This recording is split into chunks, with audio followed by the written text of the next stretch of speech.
Hello, everyone. My name is Nathan Conover. I'm a therapist trainee at Nexus Youth and Family Services. And today, our wellness video is going to take a look at the topic of divorce, something that is really, really tough and a lot of people are going through in our country and in the world around us. So I'm going to take a look at what it is, kind of some of the numbers and statistics behind it. Going to look at why it happens, how kids are affected, and then also parents, what you can do to help. All right. So our first one is just what is it? What's the definition here? What are we talking about? A divorce is the legal end of a marriage. Okay, so if a marriage is what legally binds two people together, a divorce is something that legally undoes this. Okay, two people are no longer married. And here's some of the legal reasons that people may cite as the reason for they want to get divorced. The first kind is called a no fault divorce, which means they're recognizing that the other person didn't do anything against the law or like truly awful, but it's simply irreconcilable differences or a loss of affection. Maybe they just fell out of love, or there could be they don't get along, they're not compatible anymore. It could be any number of reasons. And then there's fault based divorce, which means unfaithfulness or one of the spouses abandoned the other. Maybe even there's domestic violence or maybe there's substance abuse. Okay, so these are the two main reasons why people get divorced. And some of the numbers behind divorce in 2019, 39% of marriages in the US ended in divorce. And interestingly enough, this is the lowest rate that we've seen in 50 years. It used to hover around 50%, and now it's closer to 40%. And so initially you'd think, like, wow, I've always heard one out of two marriages is going to get divorced. So I guess why is it going down? Wouldn't that be a good thing? The numbers might be a little bit skewed because the rate of people getting married in general also hit an all-time low in 2019 in the US. So for every 1,000 unmarried adults, only 33 got married. Compare this to 35 in 2009, and then all the way up to 86 in 1970. So in a span of about 50 years, the marriage rate has gone significantly down. And some of the common reasons for that would be people can't afford it. They want more job stability before they consider legally binding with another person. Or maybe they'd rather cohabitate first. Maybe they'd rather live together first so they can wait and see if it'll work out. These are some of the common reasons that people say they choose not to get married. And our next slide, why do people get divorced? The legal reasons, like I listed, are very similar to these, which would be unfaithfulness, one spouse maybe cheats on another, incompatibility. They just realize they do not get along anymore, and they start to realize maybe things would be better if we were apart. Substance use, whether it's drugs or alcohol. Sometimes the other partner really just cannot be around that person anymore for their own mental health, for their own safety. And then also just growing apart. Maybe they just become two completely different people, and so that's why they ultimately decide that this marriage is just not working. So John Gottman, a famous marriage researcher, labels the four horsemen of the apocalypse, is what he calls them. Basically, they're the four top risk indicators that people may get divorced. He did a really big research study and found with fairly accurate numbers, he was able to predict which couples were going to get divorced based on whether or not these four factors were present in their marriage. And the first one is contempt. which is just really being able to attack the other person's character, blaming and really degrading the other person, truly just almost hatred of the other person is a big factor.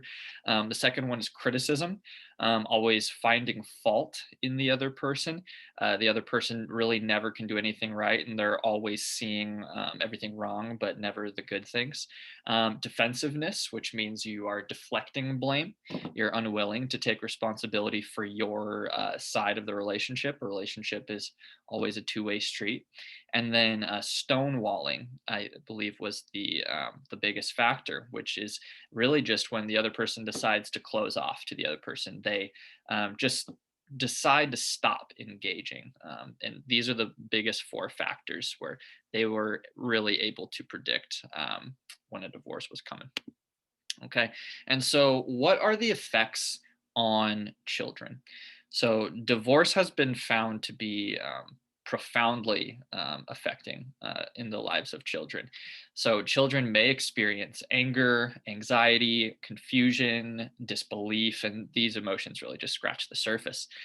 Young children, in particular, may be confused about what's going on, why they need to go to two different houses now. It just may be a very confusing time where they don't understand what's really happening. Elementary children may blame themselves. Elementary children have a hard time thinking outside of their own story. And so they're at the center of a divorce story. They naturally will think, well, what was it that I did? And then teenagers may become angry, they may become resentful, they may act out, or they may just say, I don't want anything to do with this situation. They may self isolate. Here's some additional divorce stressors. Going to a new school can be something that already is stressful. And then when you throw divorce in the mix, it's even more so. Living in a new home, having to move into a different house can be stressful. Seeing one of the parents way less than the others. A lot of the time, custody isn't always completely 50-50. They may see a parent way less and they may miss them a lot. And they may also feel the effects of their own parents' pain. That pain may rub off on them in ways that are counterproductive to their own healing. And so uh, there are even more effects here. Mental health problems can sometimes be a factor. Depression and anxiety can be higher with children of divorce. Behavioral problems, a lot of the time, they may engage in more peer-to-peer conflicts. They may just be angry. And they may also have less impulse control. There are certain times where kids are misdiagnosed with ADHD because they may exhibit some of the symptoms, but a lot of the time it's something completely different that's going on at home that is causing them to behave that way. Poor academic performance because they just can't focus. They've got too much on their mind. They're just in too much pain. And then a lot of the time, more with teenagers, you'll see risk-taking behaviors, such as sexually promiscuous behavior and also substance use. Okay, so now we can look at how to help kids adjust. Let's get to the good part. What can you do as a parent if you are a parent who yourself is going through a divorce, or you have been divorced, or you know someone who's going through a divorce and you know that they have kids? Um, as a parent, you want to give them space and give them the freedom to be honest about how they're feeling. You can help normalize the way that they're feeling because every kid has a unique experience of their own pain, and you want to be able to validate that. You want to be consistent in creating your new normal. You have to recognize that you can't just pretend like things are going to be the same from here on. You have to establish consistency in the routine because kids need structure. This is one of the ways that they will be able to cope. You want to connect them with resources outside of yourself because we know that parents, you can't do it alone. We understand that you're awesome and that you're doing your best, but kids need a village, right? It takes a village, and so we've got counseling resources are always great, support groups with other kids, and also online resources, which I will highlight a few of those later on. And as a parent, you want to get your own support as well. You got to take care of yourself. Self care is huge during such a painful, traumatic time. So, going to your own counseling sessions and just dealing with your own feelings is really, really helpful. And also, plenty of parenting classes, parents of children who are experiencing divorce.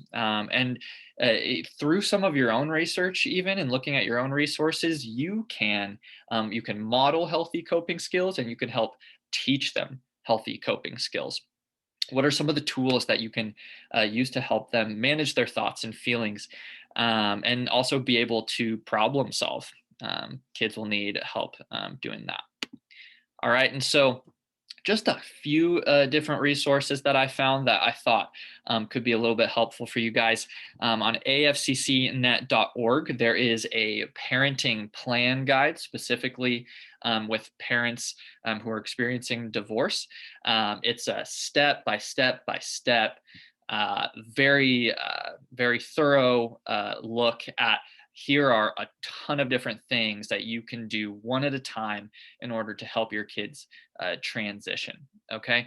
And then don't laugh, but I'm telling you, sesamestreetcommunities.org, they have some great stuff, tons of really useful resources for all of you parents. They have really engaging videos, really fun activities that are super age appropriate, and even little workshops for your kids that would be so beneficial. It skews more toward ages 2 through 8, but it could probably still reach some of that preteen age group as well. And then there's an app. If you're more tech savvy, you're more on the go. There's a co-parenting app for your phone with tons of helpful tools that'll help you navigate what it looks like to co-parent if you and your spouse have chosen that path. And then, of course, there's us here at Nexus Youth and Family Services. We have therapists who are eager to walk with kids through their pain. So, if you're a parent, you're watching this, and you want your kids to come and see us, you can contact Brenna at the number listed below, or you could look at our website. The URL is right there. You could see our location and you can get more information. Um, and this project was supported by funding awarded by Cal OES. Got to recognize that. And the opinions, findings, and conclusions in this publication are those of my own, not necessarily those of OES. And I also have some references for you guys. These are some of the resources that I pulled from to get some of my stats and also healthy coping skills. So you guys can check that out as resources as well. Okay. Thank you guys.